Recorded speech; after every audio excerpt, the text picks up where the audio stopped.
late-game situations cost the Indiana Pacers an opportunity to take a commanding 3-1 series lead against the Cleveland Cavaliers, but the level of play that led them to a controversial final call was present throughout the game. The Pacers looked good early, notching a 13-13 tie with the Cavs halfway through the first, but stumbled from that point, getting outscored by 6 heading into the second after a J.R. Smith 60-foot heave to end the first was good. Cleveland did a good job building on that finish to the quarter, jumping all over the Pacers in the second, with Jordan Clarkson getting hot to push the Cavs up 49-33 halfway through. The lack of composure from the Pacers was present, with turnovers proving especially costly as Cleveland capitalized in a big way, blitzing the Pacers for a 13-0 advantage in points off turnovers.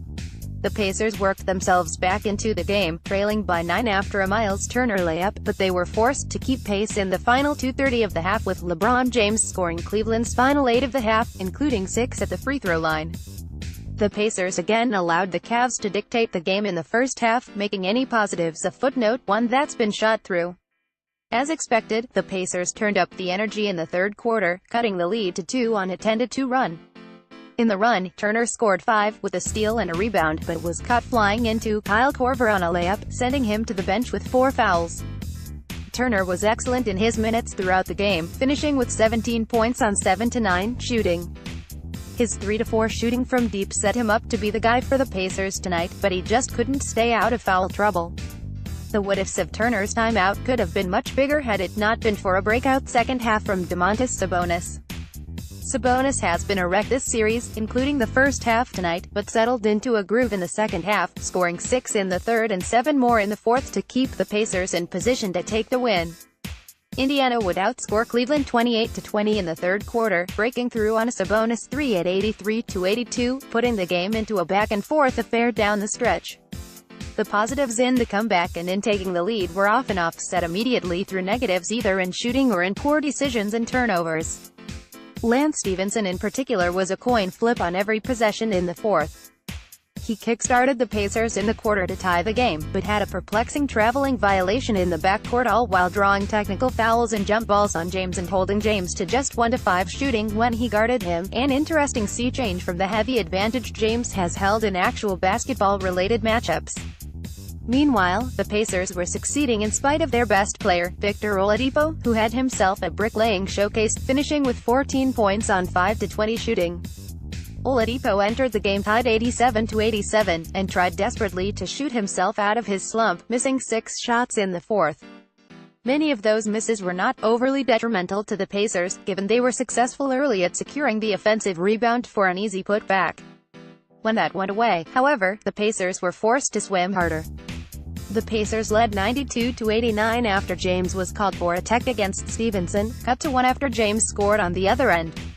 From that point, the Pacers had 4 possessions in which they could have built on that lead, but came away with just 1 point to show for it, setting the Cavs up for the perfect opportunity to close out the game behind the tag team effort of James and Korver.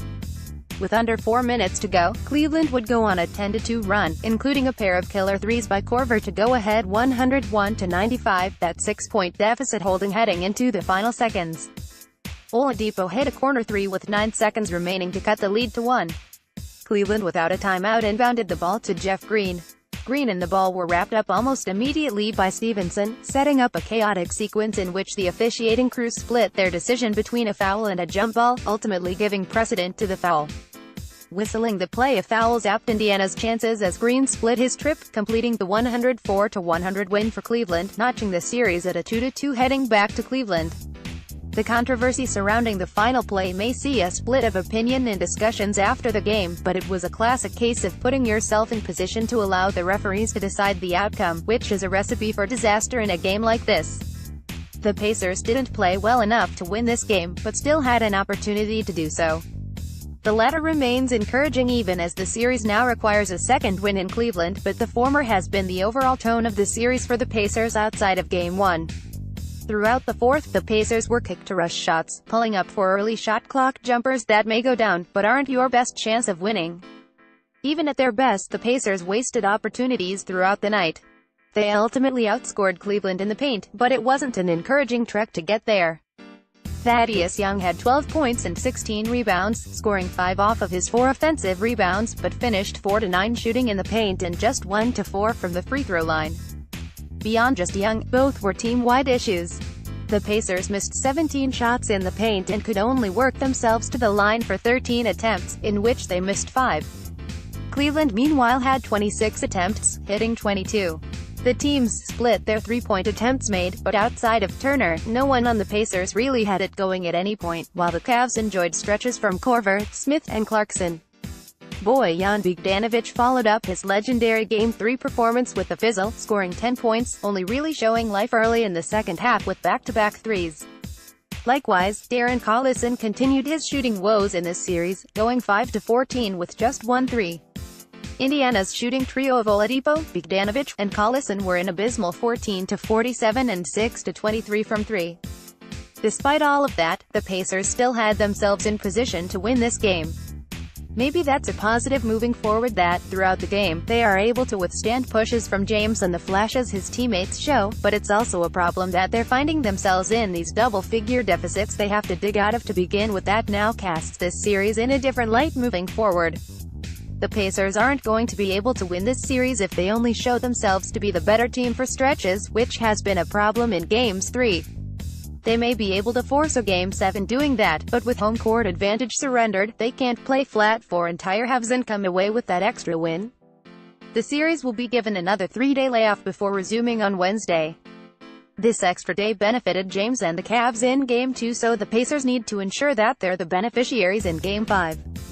There's still no reason for Indiana to feel this series is out of reach. They can still very much control the outcome even in the face of James.